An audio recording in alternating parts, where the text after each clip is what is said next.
Hello guys, welcome back to our channel. In today's video, I'm going to show you how to log into EPFO portal.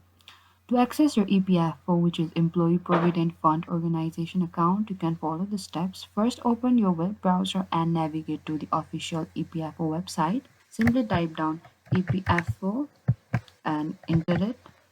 And from here, choose the first option. And once you're in the home page of the Employees Provident Fund Organization, we have to scroll a bit down.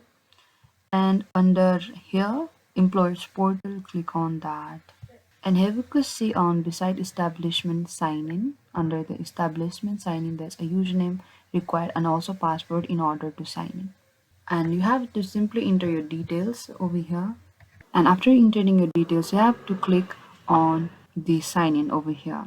And to access your EPFO account, if you have not activated a UAN yet, you can do so by clicking on the activate UAN as well. And it's important to ensure that your UAN and password are kept confidential and secure to safeguard your EPF account information. If you encounter any issues during the login process, you can reach out to EPFO's customer support for assistance.